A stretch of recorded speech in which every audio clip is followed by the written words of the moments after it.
Hey, what is going on, everybody? Welcome to Rock Video Rental. I am Brandon, and with me, as always, is Caleb. And we are continuing on with movies we haven't seen month. Um, I think we could probably have a better title for that, but that's what I've got for right now. And we're going to be talking about Smokey and the Bandit. But before we get to that, we're going to talk about the stuff we've been watching. And Caleb, what do you got? I was horrible this week. I've been swamped with Ah, work and other things, and so I'm slacking again this week. Take full ownership. Veil. Yep.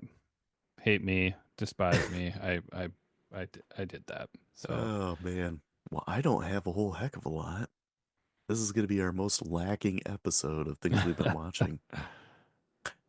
I've watched a few of the Office Superfan episodes.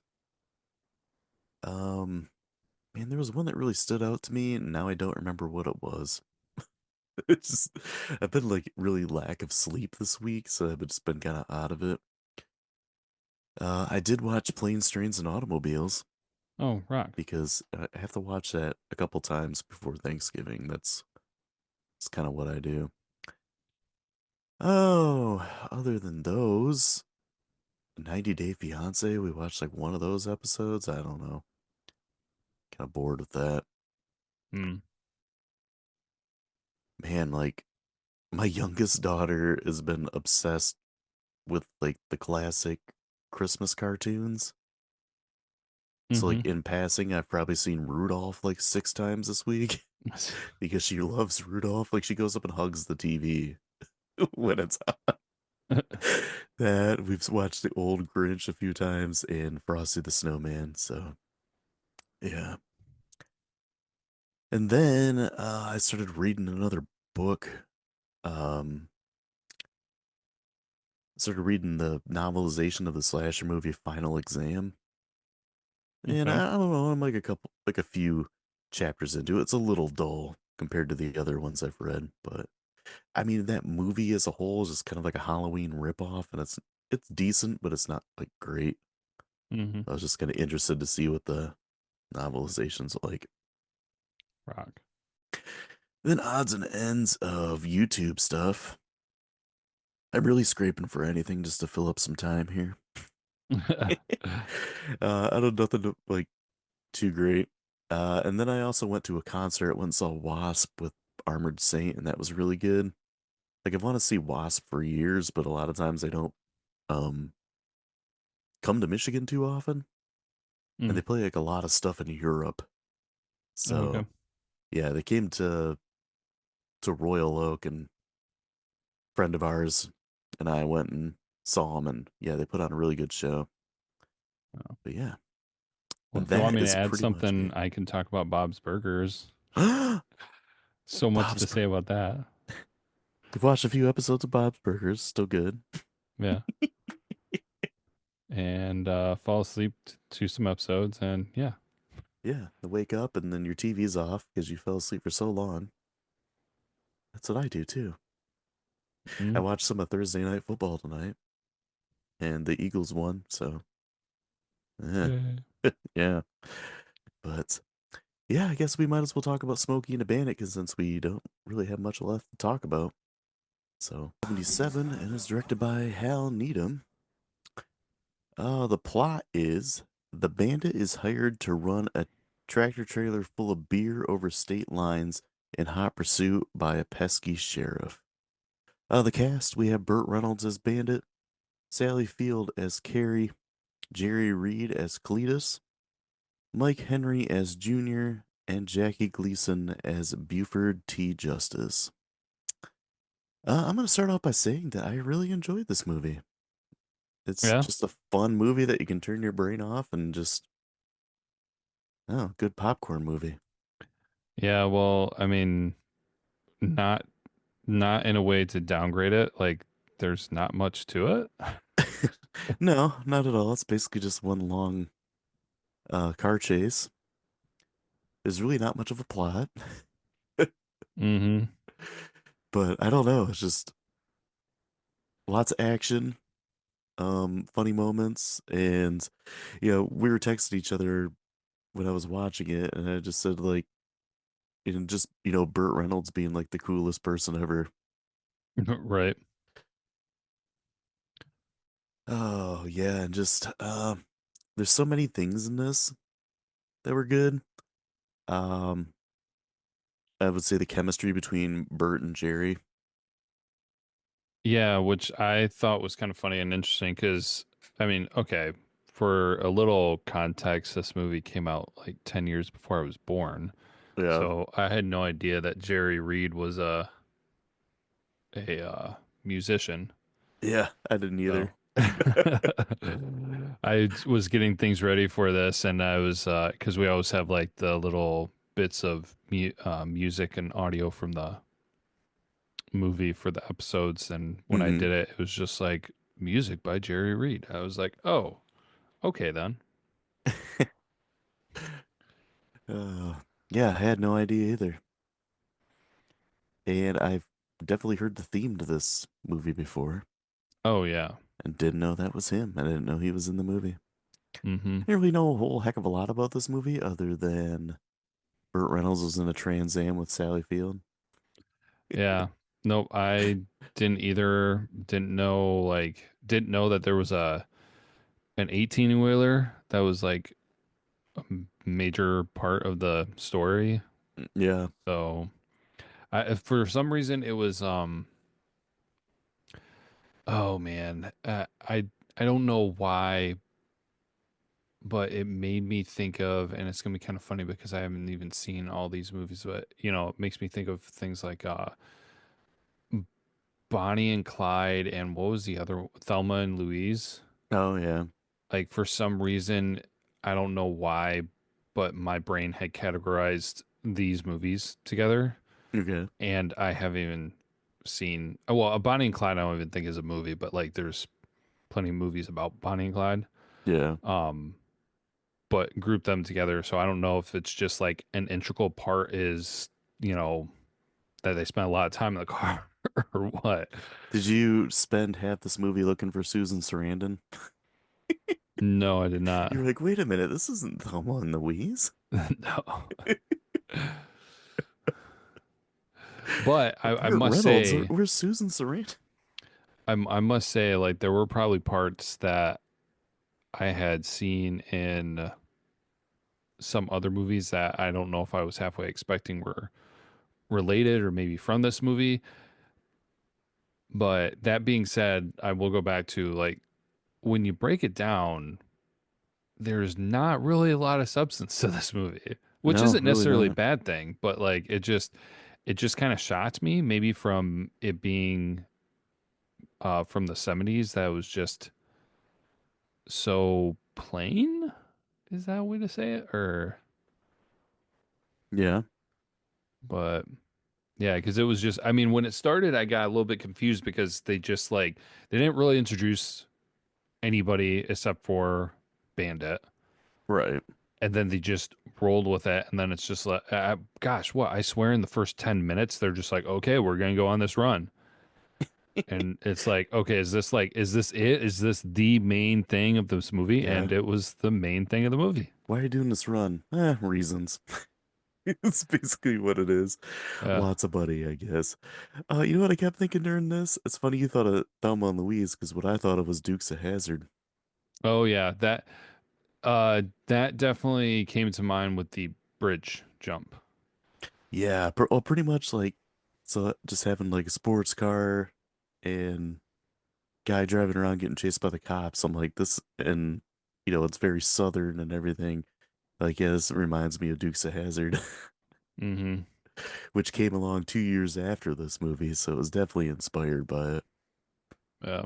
I guess one thing I didn't realize with this movie is that Jackie Gleason is in it, Yeah. and he plays the sheriff. Um, I don't know, like as a kid, I used to watch The Honeymooners a fair amount because my parents would watch it. Mm. It's just funny to like, think of him in The Honeymooners and then the character he plays in this. Yeah, which was a unique character to say the least. Yeah, he was pretty great in this though, I'd say. Well, I didn't. So that brings up kind of a funny thing too, because Smokey and the Bandit, Smokey referring to police Yeah, or maybe specific sheriff. I didn't quite get that delineation of if it was a specific type of uh, officer. Um, I thought Smokey and the Bandit was Reynolds and Sally Field. I thought the car's name was Bandit.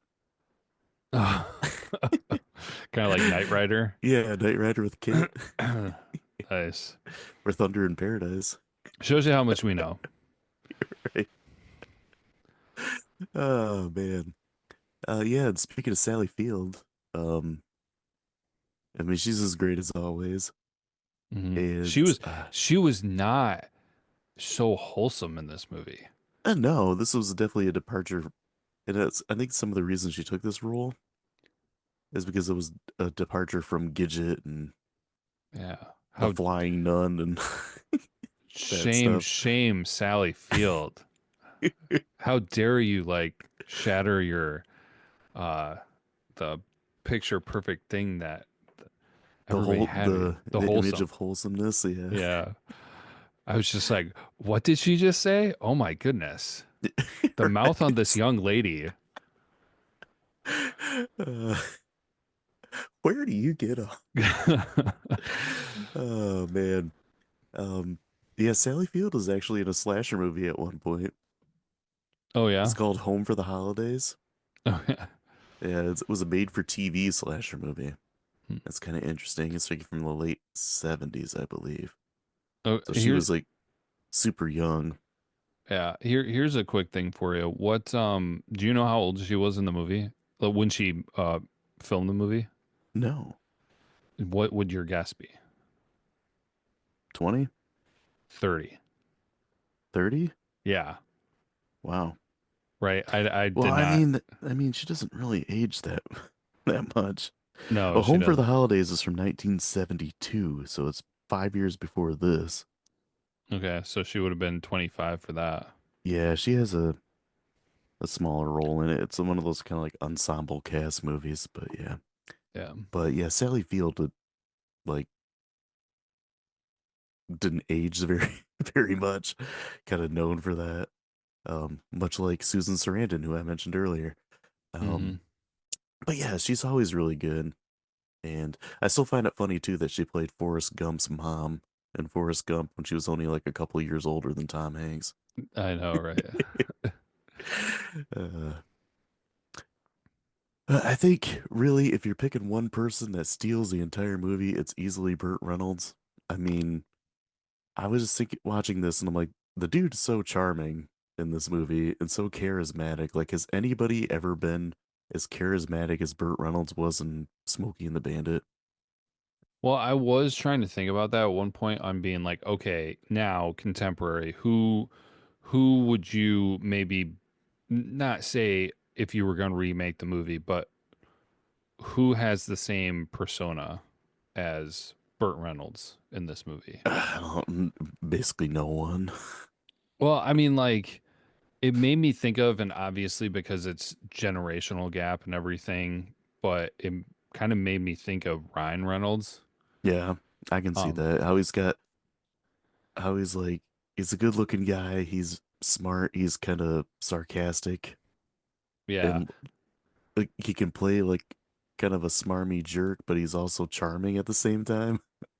Like, Yeah, but the thing that would be the huge disconnect that people would probably have a hard time with is like the comedy and the jokes in this movie from 1977 yeah, compared to Ryan Reynolds now and the contemporary comedy like is just so brash and harsh yeah, that it doesn't like Burt Reynolds, as you said, was like, super awesome, super cool, super savvy.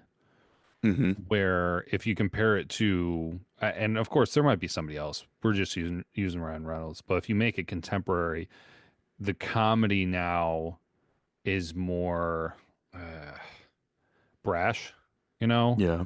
So I don't, I just don't. know that you really have not the ability, but it just wouldn't be the same, you know? Because I feel like um the way that they built up characters or maybe kind of idealized those charismatic characters back in the 70s and 80s, you don't really get the same thing now. Am I making sense? Yeah, I get what you're saying. Yeah. So I just thought that was interesting because yeah, I totally agree with you. Like, I mean, this is like Burt Reynolds is the man and super awesome, super cool.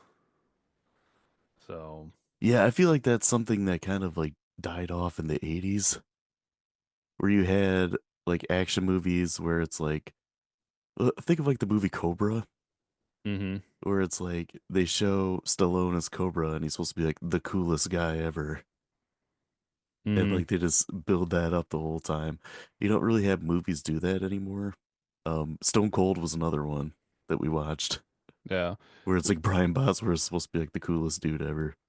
Well, even then like that's kind of a good thing to point out because like in the 80s and you were going in the 90s, you would have these like super cool guys, but you wouldn't have these very warm, charismatic, cool guys.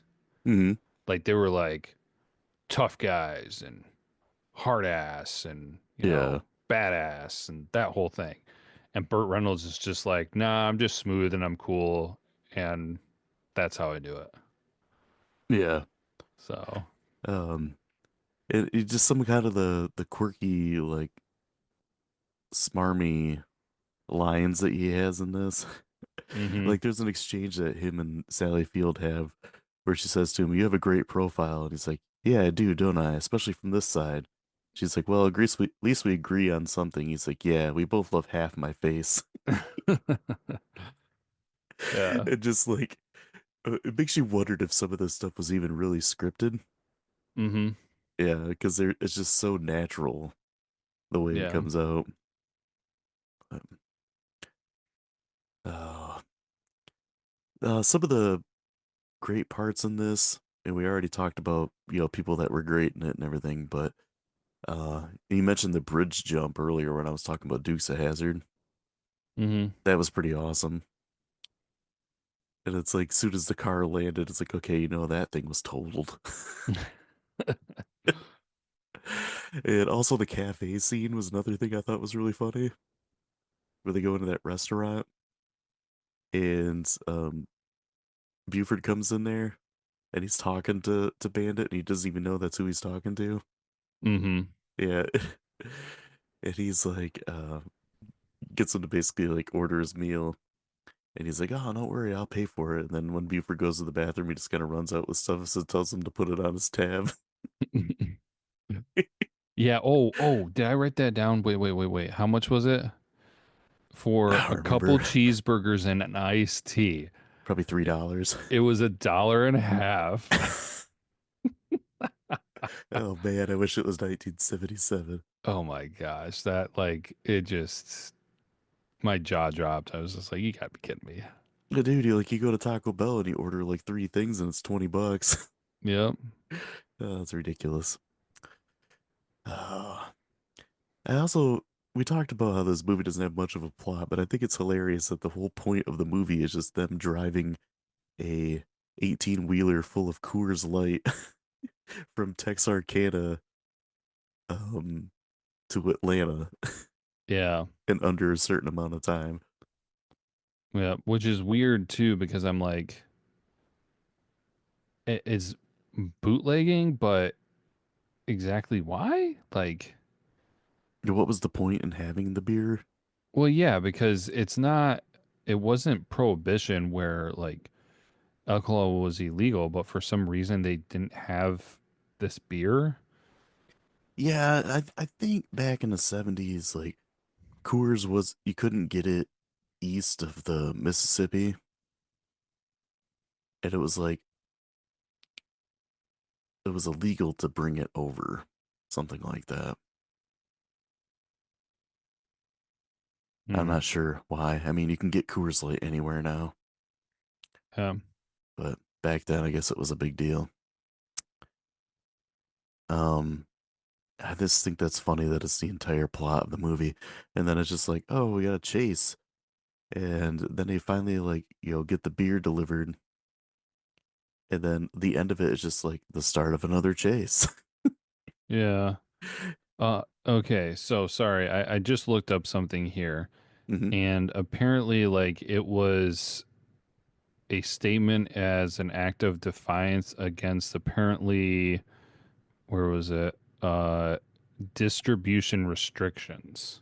Okay. So it's not that like, because that was the biggest thing that was weird to me, where it was just like, okay, like, who cares if there's like some kind of alcohol on the other side of the country, and I want to bring it over here? Like, what does that matter? Apparently, distribute, but that doesn't. I didn't even know that was a thing Yeah. for distribution restrictions. Also, like, why would it matter though?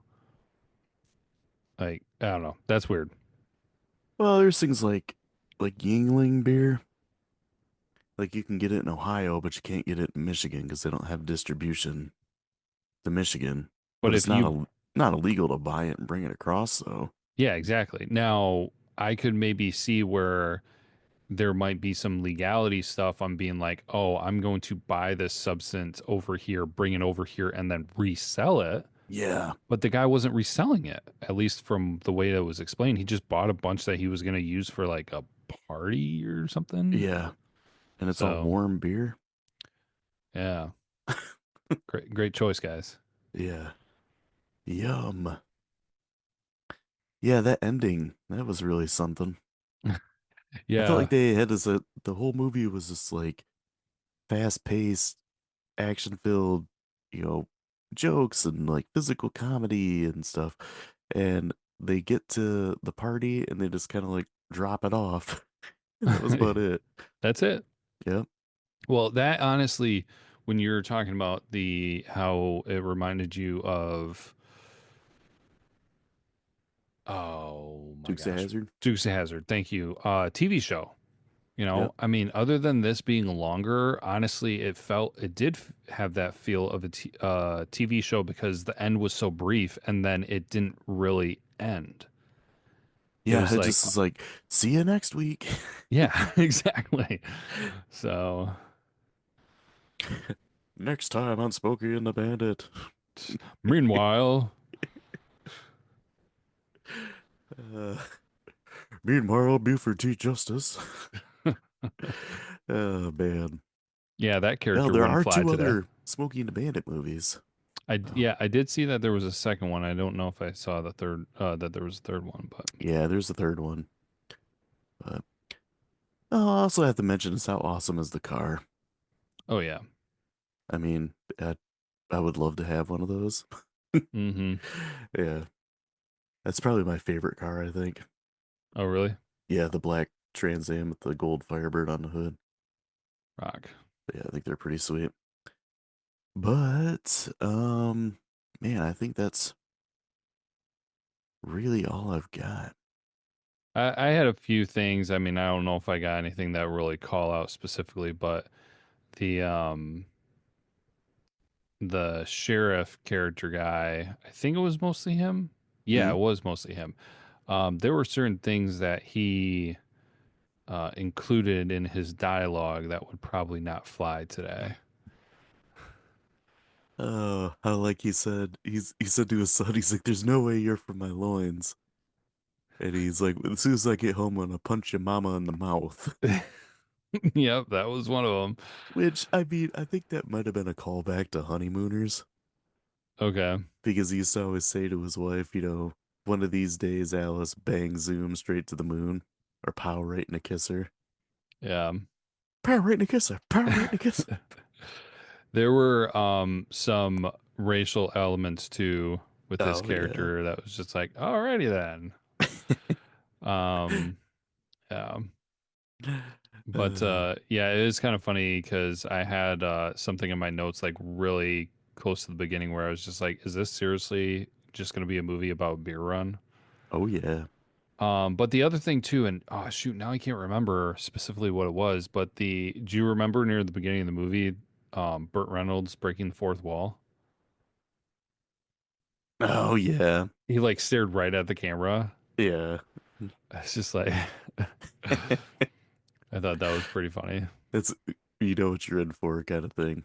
Oh yeah. Um, I have something that might surprise you. Okay. The director. Hmm. Do you know what else he directed? No. Rad. Oh, seriously? Yeah, That's funny. because I saw like Hal Needham pop up. I'm like, gosh, why does that name sound familiar? And like I looked it up, and Hal Needham was a stuntman for years, like years and years. And I think this was the first movie he directed, but he also directed Rad, which is another awesome movie. That's a good one. Yeah, Oh, one other thing here that I got in my notes that I just thought was kind of interesting was their creative way of slipping the F word in. yeah, Yeah, I was just like, oh, well, that's one way to do it. Because they just covered it up with noise and everything. yeah. Oh man. So, trivia and facts. Trivia and facts. All right. So, Hal Needham asked Jerry Reed to write a theme song for the film. A couple hours later, Reed presented the song "Eastbound and Down" to Needham with an acoustic guitar. Jerry started to play it, and Needham immediately stopped him. Um, Thinking Needham didn't like it at all, Reed offered to rewrite the song, to which Needham replied, "If you change one note, I'll kill you." And the song went on to be one of Jerry Reed's biggest hits. So Jackie Gleason said that the whole cafe scene with Burt Reynolds was not in the original story and it was his idea, Oh, hmm. which was pretty funny. Yeah, no, I think that was one of the stronger parts in the movie. Yeah, I think so too, because you don't realize up until that point that he hasn't seen him. Yeah. Hmm. So most of Sheriff Buford T. Justice's lines were actually improvised. Not too shocked about that. Yeah, I mean, you got someone like Jackie Gleason, who's like a veteran comedy actor. You kind of just let him cook, I guess. Yeah, it makes me think of Dangerfield. Yeah, pretty much. So Buford T. Justice was the name of a real Florida highway patrolman known to Burt Reynolds' father, who was once chief of police in Jupiter, Florida. Hmm. When Hal Needham originally wrote the initial screenplay, he hired Jerry Reed to play Bandit. But when Needham told Burt Reynolds about the film, Reynolds decided he wanted to do it, and that Reed was recasted as Snowman. Yeah, I'm glad they did that because I don't think Jerry Reed could have pulled that off. No, I don't think so. I don't think anybody really could have pulled this off other than Burt Reynolds. What about?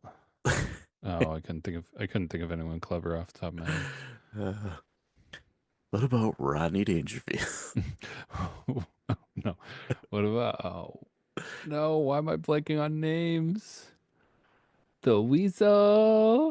Pauly Shore There we go. in Pauly Shore. 1977. Well, not 1977, but just like the obnoxious kind of. So this movie was a handful of movies that Burt Reynolds made with his 1970s girlfriend Sally Field. Hmm. In every movie they made together, Field played Reynolds' girlfriend.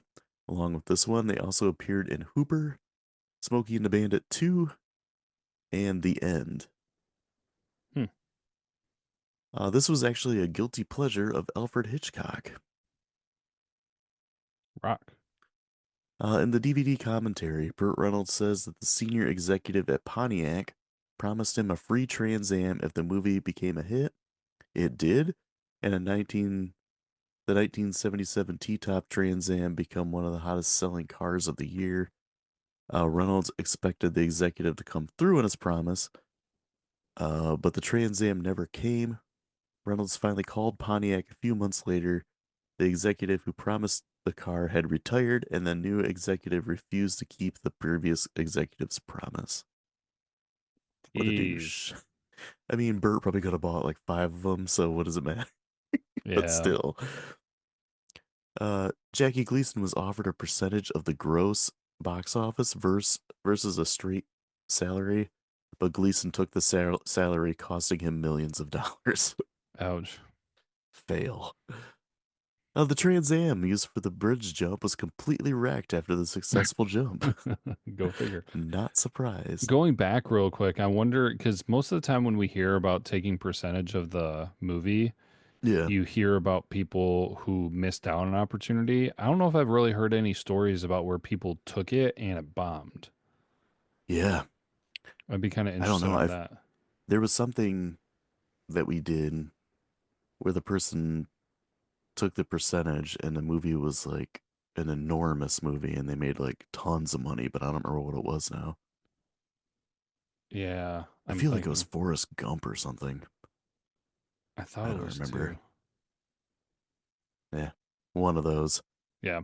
So adjusted for inflation, the $80,000 offered to Snowman and the Bandit comes out to $337,000 in 2019 money. That would Now, be I don't know. now it's going to be more than that, that's for sure. Oh yeah, 500,000. Could you imagine though making $400,000 in a day? Yeah, Or what was it, 2 days? 2 days. 28 hours. Yeah, so a little over a Yeah. day. Included in the This movie is included among the American Film Institute's 2000 list of 500 movies nominated for top 100 funniest American movies. Hmm. I don't know. I mean, like, I enjoyed it, but funniest movies? Yeah, I thought it was one of the most entertaining movies I've seen in a while. I wouldn't say Yeah. funniest. It's got some funny moments in it. Hmm. But the last thing I got is this movie cost $4.3 million dollars and made 126 in the box office. Ouch. Yeah, He really missed out on money. yeah. Way to go, Jackie Gleason. Now grades. IMDb, Rotten Tomatoes. What are they? IMDb 8.2. It is a 7.0. Oh, really? That's Yeah, much lower than I expected. probably because it doesn't really have a plot. Yeah, but with how much it is talked about and everything. Okay. Rotten Tomato critic 75% then? 72. Oh, hey, not bad. Audience 82. 85. Hmm. All right. Then your grade. I think I went first last All right.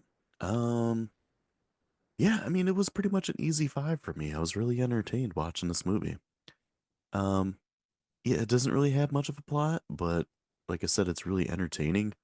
And just seeing, a guy like Burt Reynolds basically at the height of his powers at the time, just being the most charismatic and uh, cool dude you could possibly think of. time. that was that was really fun. Uh, it's got some funny moments in it. I wouldn't say it's like a hilarious movie, but I don't know. I really enjoyed it. It's definitely worth a watch. Rock. What about you? Yeah, so I'm right up there with you. I'm at 4.5 though. I don't know. I mean, once you're getting back past the 80s into like the 70s and before, I mean, I feel like to have the greatest understanding of exactly where it stands with other movies of its time, I'd probably have to go back and watch some other movies, but it just uh didn't quite hit the home run for me on, just standing head and shoulders above other movies to be a 5 out of 5. I mean, nothing really wrong. I mean, when you're at 4.5, like we give a lot of great movies 4.5. So, but yeah, entertaining, got the rewatchability, good performances, um, rather simplistic and everything. And it just, uh, I don't know. It just felt kind of like there was something that was not quite hitting the home run. I can't really put my finger on what element it is where it was just kind of like, not quite there for me. So Yeah, yeah, so it was 4.5 though. Rock. Yeah, I mean, as far as the comedy and stuff, something I would maybe compare it to that was a contemporary, I know, like at the time comparison, would be Slapshot, Okay. where I think Slapshot's funnier than this. Yeah. Uh, and Cool Hand Luke, another Paul Newman movie. That's another dude that was just like always played a guy who was just super cool. Luke? No, I know. Yeah. Paul Newman. Yeah, no, that's a fair point, Paul Newman. Did you ever watch that movie? Cool Hand Luke? Yeah. Yeah. I watched it one time and I was really young. I Hmm. thought it was the dullest movie I'd ever seen. I think if you watched it now, you'd appreciate it. Yeah, I have a feeling I would understand it better, so I would probably feel a little differently about it. But yeah, I watched that movie way too young. Yeah, my dad was always a big Paul Newman fan. Mm. So like I saw Cool Hand Luke a few times, and Slapshot's one of his favorite movies, but I was never allowed to watch it until I was older. But yeah, Slapshot's a great movie. Came out the same year as Smokey and a Bandit, 1977. Oh, nice. But yeah, I have to add that to like a sports timbers sometime. Yeah, that would be a good one. But yeah, so we're gonna be continuing on with movies we haven't seen, and we're gonna get to another like all-time classic that I've seen bits and pieces of it, but I've never seen the whole movie. It was one thing one time my dad was watching it on cable and I fell asleep about 4 times during it.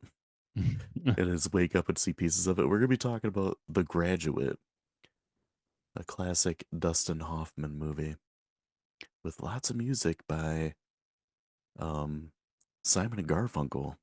That's what I Oh. remember. Hmm. But yeah, if you guys are liking the show, please subscribe and share. You can find us on social media. We're on pretty much every platform. You can check out our YouTube page. We're getting some decent traction there. We have TikTok as well. I haven't put anything out on that in a while. I need to do like a YouTube short slash TikTok again. Yeah, we both could be doing a little bit more, but you know, Yeah, it happens. You got another podcast that you do too, so um, or content, I guess. But and I've just been swamped with work. But yeah, come back next time. We're gonna be talking about The Graduate. And until then, as always, be kind and rewind. You heard about the legend of Jesse James.